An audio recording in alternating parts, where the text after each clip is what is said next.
दोस्तों, आज मैं आपके लिए राजा और उसकी 7 बेटियां की कहानी लेकर आई हूँ। इस कहानी से आपको बहुत कुछ सीखने को मिलेगा। तो आइए दोस्तों, कहानी शुरू करते हैं। बहुत समय पहले की बात है। किसी नगर में एक राजा रहता था। उस राजा की 7 बेटियां थी। उस राजा के राज्य में प्रजा बहुत सुखी थी। उसके राज्य में प्रजा को कोई तकलीफ नहीं थी। एक दिन राजा के दिमाग में एक विचार आया। राजा ने अपनी 7 बेटियों को बुलाया और अपनी सभी बेटियों से पूछा, ये बताओ तुम लोग किसका दिया खाती हो?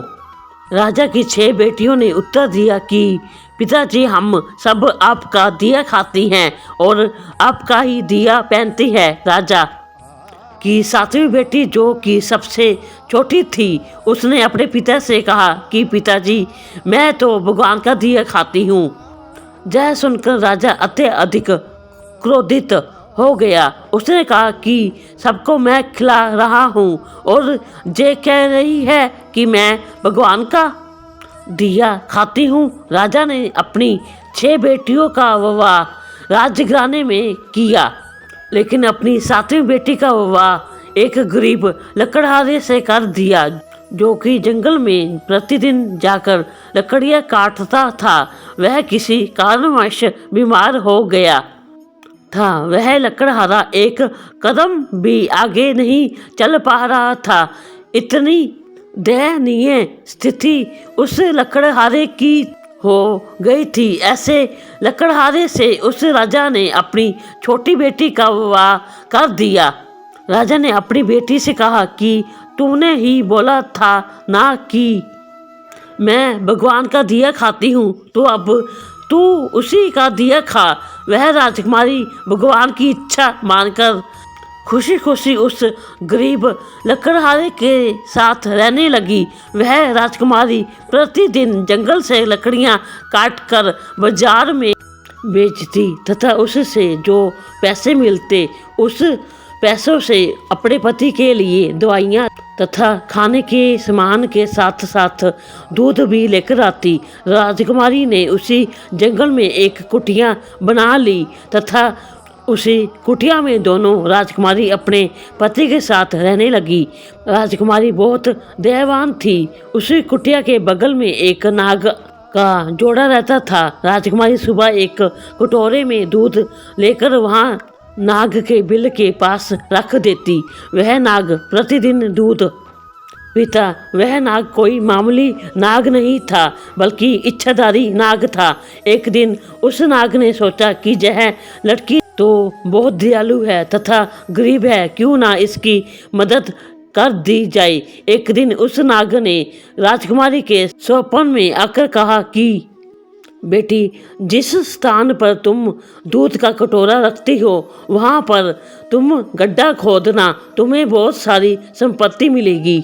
उस संपत्ति से तुम सबका भला करना, लेकिन एक बात का ध्यान रखना कि कोई भी व्यक्ति तुम्हारे द्वार से भूखा ना जाने पाए। राजकुमारी सुबह उठी और जिस स्थान पर नाग का जोड़ा रहता था, वहाँ पर उसने खोदना शुरू किया।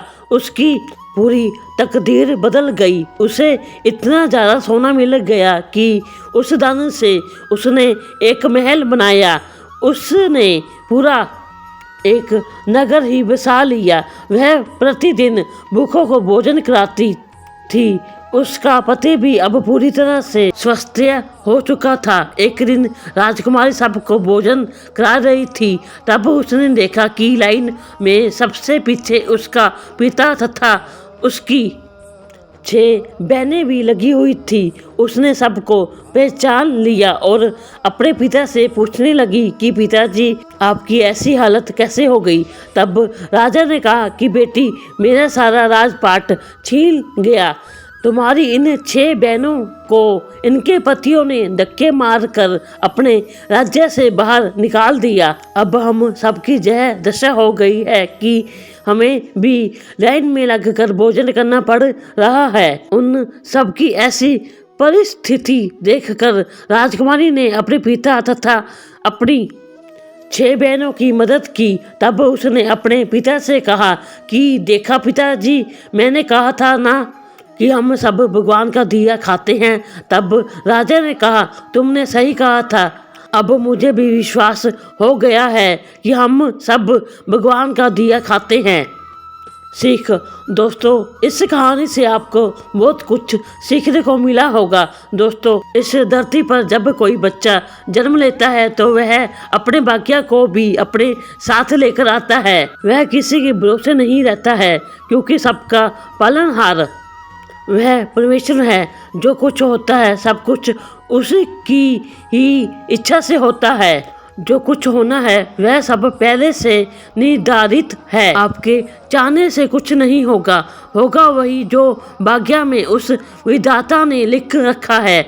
इसलिए हमें कभी किसी बात की चिंता नहीं करनी चाहिए। भविष्य को भविष्य के गर्भ में ही रहने दो। जो वर्तमान में हो रहा है उसे देखो, लेकिन इसका मतलब ये नहीं कि हम अपना कर्म करना छोड़ दें। ऐसा बिल्कुल भी नहीं करना चाहिए। अपना कर्म करते जाओ, उसके बाद जो कुछ होगा वह देखा जाएगा।